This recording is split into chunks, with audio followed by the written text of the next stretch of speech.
আর তার পরিবারের পাশে আমি আমাদের নাঙ্গলকোট উপজেলার বিএনপির সর্বস্তরের নেতা গফুর ভাই সহ আমরা সবাই তার পরিবারের পাশে আছি, থাকবো ইনশাআল্লাহ। আপনাদের সবাইকে ধন্যবাদ দীর্ঘ সময় ধৈর্য অপেক্ষা করার জন্য। আসসালামু আলাইকুম। সম্মানিত উপস্থিতি, এখন সংক্ষিপ্ত বক্তব্য নিয়ে আসবেন নাঙ্গলকোট পৌরসভা বিএনপির সাবেক আহ্বায়ক, নাঙ্গলকোটের মানুষের সুখ দুঃখের সাথে জনাব আনোয়ার হোসেন মুকুল কমিশনার। বিসমিল্লাহির রহমানির রহিম। নাহমাদু ওয়া নুসাল্লি আলা রাসূলিল কারীম। আজকে আমরা সেলিমের শেষ বিদায় অনুষ্ঠানে এসেছি। বিভিন্ন রাজনৈতিক দলের নেতৃবৃন্দ, ওলামায়ে কেরাম, মুসলিম কেরাম, লাইনসাথীবাসী, বিভিন্ন ইউনিয়নের বিএনপির কর্মী ভাইয়েরা। আসলে সেলিম সম্বন্ধে অনেকে বিস্তারিত আলোচনা হয়েছে। আমি এ সম্বন্ধে কিছু বলবো না, রাজনৈতিক সম্বন্ধে কিছু বলবো না, শুধু একটু কথা বলবো কতদিনের। সেটা হচ্ছে আমি আমার প্রতিষ্ঠানে 11:30 বাজে সেলিম গেছে, যাই আমাকে বলতেছে ভাই সালাম দিছে, সালাম নিয়ে বলতেছে ভাই ভালো আছেন, এমপি সাহেব আইসেন। আমি বলছি আসছে, দেখা করবেন? কয় না আমি দেখা করবো না, উনি রেস্ট নিতেছে। ভাই আরে মাফ করেছেন, আপনার সাথে আমার দাওয়াতে নিয়ে যাই। এই হলো তার সাথে আমার শেষ কথা। আমি একটা কথা জানতে চাই, সেলিমকে ভালো মানুষ হলো আমার কাছে তাকে মাফ করে দিবে। কথা বলবো না, সবাই যেন দোয়া করে সেলিমকে যেন জান্নাতে সর্বোচ্চ সম্মান করে। আসসালামু আলাইকুম ওয়া রাহমাতুল্লাহ। সবাই ভাই আপনারা একটু পিছনে আসুন, হ্যালো প্লিজ একটু পিছনে আসেন। মাকসুদ ভাই সাবেক সংসদ সদস্য সেলিমের আস্থাভাজন প্রিয় নেতা জনতা জনাব আলহাজ আব্দুল গফুর ভাই সাহেব বক্তব্য রাখবেন।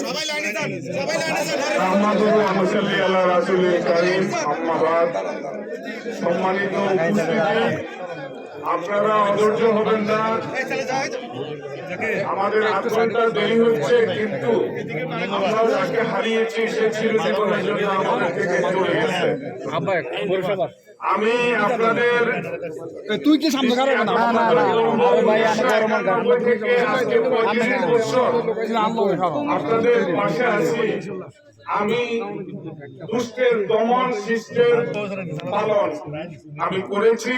আমার সাথে কোন চাঁদাবাজ, কোন দখলবাজ, কোন দুশ্চরিত্র, নেশাগ্রস্ত লোক আমার সাথে রাজনীতিতে নাই। শুকর আলহামদুলিল্লাহ।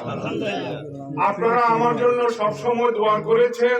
আমি নিশ্চিত মৃত্যুর হাত থেকে 2 বার বেঁচে গেছি। আজকে আমি একটি কথা বলবো, আমি নাঙ্গলকোটের কমিটি দেওয়ার জন্য স্বেচ্ছাসেবক দলের আজকে জেলার আহ্বায়ক বিপি আব্দুল্লাহ, আমার স্নেহভাজন ছোট ভাই উপস্থিত আছেন। নাঙ্গলকোটে একটি মাত্র কমিটি হয়েছে, কেন্দ্রীয় নেতারা এসেছে, জেলার নেতারা এসেছে, সবার সাথে পরামর্শ করে সবার মতামত নিয়ে একটি কমিটি এসেছে, যেটা নিয়মতান্ত্রিক, সেটা হলো উপজেলা স্বেচ্ছাসেবক দল। সেই দলটি বিভিন্ন ইউনিয়নে কমিটি করেছে, যারা ত্যাগী নেতা কর্মী তাদেরকে দিয়ে। এই সেলিমের ত্যাগ ভুলা যাবে না। টেলিফোন করছে, ভাই আজকে পুলিশের জন্য বাড়িতে থাকতে পারি না, কবরস্থানের পাশে আছি ভাই, কখনো ধান খেতে আসি ভাই। এত ত্যাগ স্বীকার করছে, এত কষ্ট করছে দলের জন্য। আর আমার জন্য বলতো যে ভাই মানুষ আপনাদের এত ভালোবাসে, এই কেন কেন্দ্র এরকম অবিচার করে, কেন আমাদের কমিটি গুলা বিক্রি করে। আমি জেলার নতুন কমিটি হয়েছে, তাদের কাছে আহ্বান করব, ভাই আর কমিটি বাণিজ্য যেন নাঙ্গলকোটে না হয়। ঠিক। আমরা এই 18 সালে পদবী স্বেচ্ছার স্বজ্ঞানে পদত্যাগ করে রাজনীতি থেকে ইস্তফা নিয়ে গিয়েছেন। আপনারা জানেন ভাই, আপনারা সবাই জানেন, পত্র পত্রিকা এসেছে। হঠাৎ যুব দলের কমিটি দেওয়ার কার্যক্রম শুরু হয়েছে। আমি সুলতান সালাউদ্দিন টুকুর সাথে দেখা করেছি। আমি বলেছি, ভাই প্রত্যাশিত অনেকের পদের জন্য আসতেছে, যারা প্রত্যাশী সবাইকে একসাথে ডাকো তুমি কেন্দ্রে, অথবা জেলাকে দায়িত্ব দাও, যাদেরকে দিলে কমিটি কোনো গন্ডগোল কোনো সমস্যা হবে না।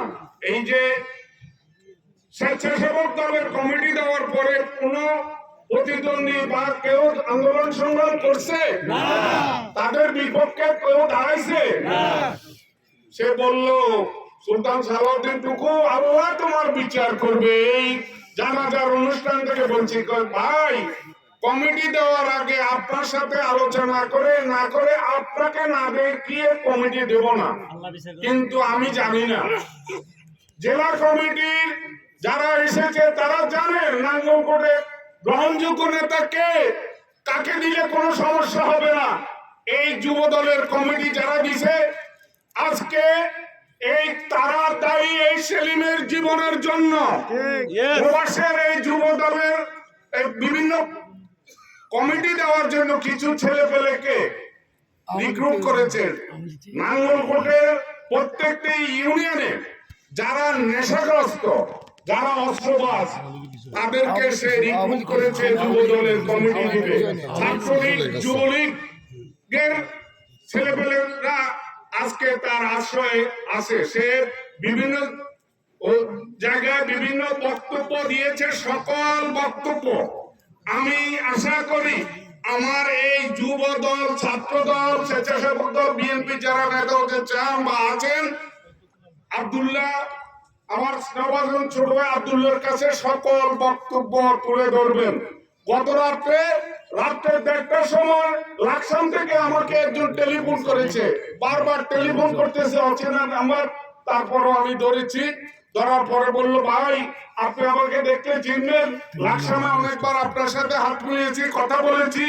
আমাদের লাকসাম থেকে 20 জন লোক নিয়েছে, লাকসামে মিটিং হয়েছে, লালমাইতে মিটিং হয়েছে, লালমাই থেকে সন্ত্রাসী এনেছে, লাকসাম থেকে 20 জন গেছে সশস্ত্র অবস্থায়। তাদের উদ্দেশ্য ছিল যে গফুর ভূঁইয়ার লোকদেরকে আমরা আহত করব, মেরে ফেলার উদ্দেশ্য ছিল না, আহত করব ব্যাপকভাবে। আর এটা বিভিন্ন পত্র পত্রিকার প্রচার হবে গফুর ভূঁইয়ার কোনো জনসমর্থন নাই, মুবাশশিরের জনসমর্থন আছে। এই পরিকল্পনার অংশ হিসেবে কালকে আক্রমণ করে আমার বুক ফেটে যায়। এই সেলিম যখনই বলতো ভাই আপনার জন্য জীবন দিয়ে দিব, শেষ পর্যন্ত জীবনে দিয়েই গেল। সেলিম, এই সেলিম তুমি তোমার পরিবারকে রেখে গেছো, তোমার পরিবারের দায়িত্ব আমার। তোমার একটি মেয়ে অবিবাহিত আছে, তার বিয়ের দায়িত্ব আমি নিলাম, তোমার ছোট ছেলের লেখাপড়ার দায়িত্ব আমি নিলাম, এই পরিবারের দেখভালের দায়িত্ব আমি নিচ্ছি। আল্লাহ তাকে জান্নাতুল ফেরদাউস আপনি নসিব করুন আল্লাহ। এই দোয়া করে আমি শেষ করছি। আল্লাহ হাফেজ।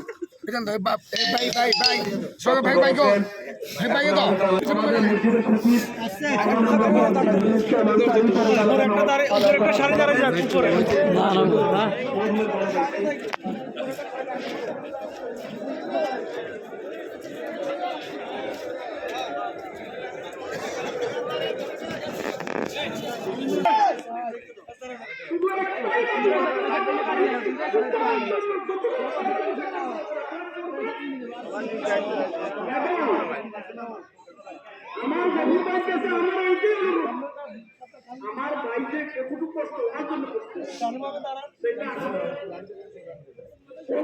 বুঝানোর মতো সেই ক্ষমতা নাই।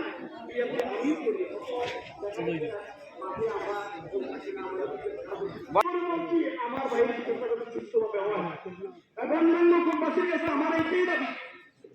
আর আমার ভাই তো রাজপথে ক্ষেত্রে